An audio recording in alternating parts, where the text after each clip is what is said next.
અમદાવાદના Kalupur railway station પર platform number 7, 8 અને 9 15 જાન્યુઆરીથી બંધ રહેશે.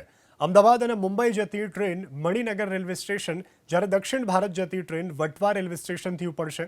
બુલેટ ટ્રેન પ્રોજેક્ટ અને કાલુપુર રેલવે સ્ટેશનના નવીનીકરણને કારણે ઉત્તરાયણ બાદ ત્રણેય પ્લેટફોર્મ બંધ કરાશે.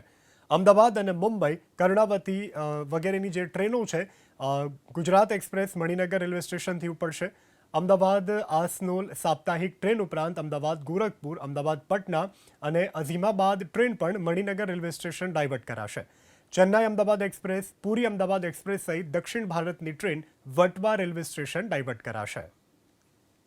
ગુજરાત અને મહારાષ્ટ્ર વચ્ચે દોડવા જઈ રહેલી બુલેટ ટ્રેનના પગલે કાલુપુર રેલવે સ્ટેશનના પ્લેટફોર્મ નંબર 7થી 9ને ઉત્તરાયણ બાદ પ્રારંભિક તબક્કામાં બંધ કરવામાં આવશે. અત્યારે સુરત ખાતેનું જે રેલવે સ્ટેશન આવેલું છે ત્યાં આગળ બુલેટ ટ્રેન પ્રોજેક્ટના કારણે કેટલાક સ્ટેશનના પ્લેટફોર્મ બંધ કરવાની સત્તાવાર જાહેરાત કરવામાં આવી છે.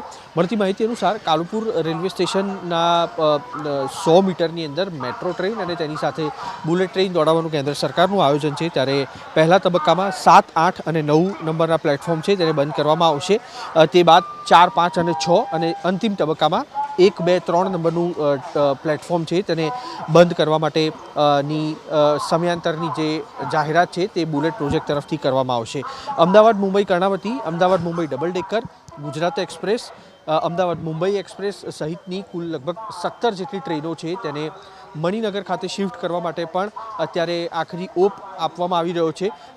એક્સપ્રેસ જે ટ્રેન છે તેને વટવા સ્ટેશન પર ઉતારવા માટે અત્યારે આયોજન કરવામાં આવી રહ્યું છે. અને આ જે હિસ્સો આપ જોઈ રહ્યા છો, 9 નંબર પ્લેટફોર્મ છે તેની બાજુમાં બુલેટ ટ્રેનની કામગીરી ચાલી રહી છે અને તેના કારણે થઈને અત્યારે પહેલા તબક્કામાં 7, 8, 9 નંબરના જે પ્લેટફોર્મ છે તેને ઉત્તરાયણ બાદ બંધ કરવાની કામગીરી છે તે કરવામાં આવશે.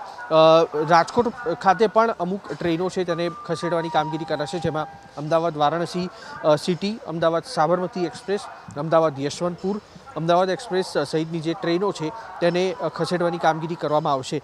ઉત્તરાયણ બાદના 1 થી 1.5 વર્ષ સુધી કાલુપુર રેલવે સ્ટેશન છે તેને અસર થશે, કારણ કે બુલેટ ટ્રેનની કામગીરી કરવામાં આવી રહી છે અને તેની સાથે કાલુપુર રેલવે સ્ટેશનનું નવીનીકરણ પણ કરવામાં આવી રહ્યું છે. જેના કારણે સમયાંતરે બંને પ્રશાસન છે તેના તરફથી પ્રયાસ એ પ્રકારના રહેશે કે જે પણ સમયગાળા દરમિયાન સ્ટેશન બંધ થવાના છે તે જ સમયગાળા દરમિયાન બુલેટ ટ્રેનની અને તેની સાથે કાલુપુર સ્ટેશનના નવીનીકરણની કામગીરી છે તે બંને એક સાથે પૂર્ણ કરી શકાય, જેના કારણે જે મુસાફરો છે જેઓ અત્યાર સુધી કાલુપુર રેલવે સ્ટેશન ખાતેથી ટ્રેનમાં બેસતા હતા તે લોકોને મણિનગર, વટવા અથવા સાબરમતી ન જવું પડે. સુરત ખાતે અમુક જે પ્લેટફોર્મ છે તે બંધ પહેલેથી કરી દેવામાં આવ્યા છે, પરંતુ અમદાવાદ કાલુપુર રેલવે સ્ટેશન છે ત્યાં આગળ ઉત્તરાયણ બાદ એટલે કે જાન્યુઆરી મહિનાના અંતમાં બુલેટ પ્રશાસન તરફથી અને કાલુપુર રેલવે સ્ટેશન તરફથી સત્તાવાર જાહેરાત કરવામાં આવશે અને તે બાદ આ જે ટ્રેનો છે તેમાં જતા મુસાફરો છે તેમના સ્ટેશન છે તે બદલાશે. કેમેરામેન કરણ પ્રજાપતિ સાથે કુશાંક સોની, ABP અસ્મિતા, અમદાવાદ.